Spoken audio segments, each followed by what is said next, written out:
گنبد می د سردار لیده زما د خلی دود ناری و خطی دن حرم می مزیدار لیده د قدرت خکلی نظاری و خطی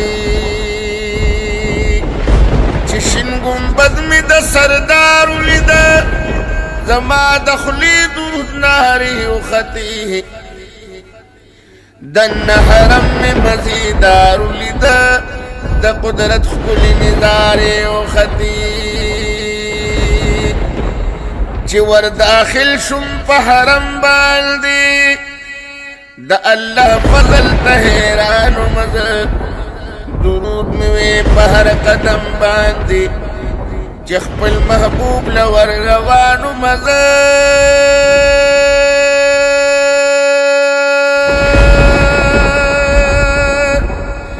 سترگی میں ڈکی شوی پنم بالدی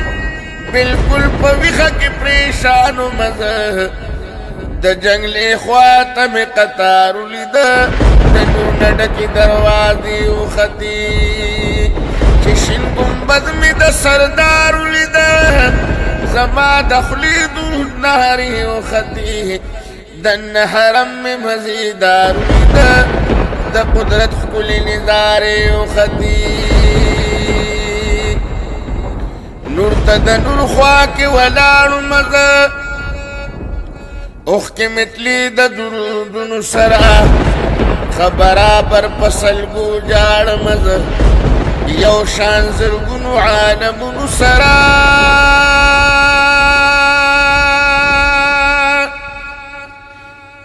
بیاتی صدیق عمر للاڑ مزه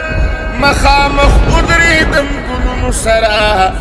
د پتنگانو میں قطارو لیده پا بل شمع حملے و خطی چشن گنبد میں د سردارو لیده زما دخلی دود ناری و خطی دن حرم میں مزیدارو لیده د قدرت خکلی نظاری و خطی لک پتنگ شملت لم پا مخ کی دا خوشحالی و پا حرم دننا سوکیدار کل پری خودم پا مخ کی خوات دا سرور عالم دننا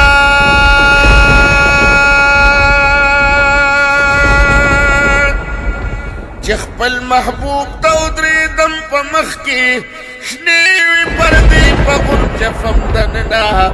بیاد صدیق سے میں مزارو لیده عمر صاحب نمی شغلی و خطی چشن گنبد می د سردارو لیده زما دخلی درود ناری و خطی دن حرم می مزیدارو لیده د قدرت خکلی نظاری و خطی ور داخل شم مدینہ کی جانان گورم بحرم دن روزه د سلطان گورما چی سردار د شفاعت پکی موجود دے پا جنگل دن روزه پا نشان گورم د روزی دیدار میں اکدا محبوب ورپسی صدیق عمر عثمان گورما مدینہ کی قدرتی انوار وریگی ورلراغ لما محبوب دا سبحان گورم او دماستر کی گناہگار مڑی نشوی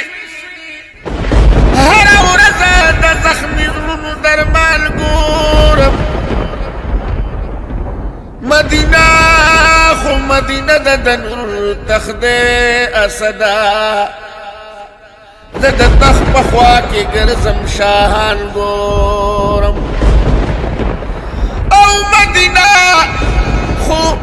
مدینہ دا دنور تخت دا تخ پخوا کی گرزم شاہان گورم زپرانگوال دا یار پتمد دیدار با پحرم دنا پخوب کی جانان گورم عمر صاحب نچی رسخت شمزا راغلم دوبار باب السلام باندے داخل پر ریاض الجنت شمزا دیر پا عزت و احترام باندیا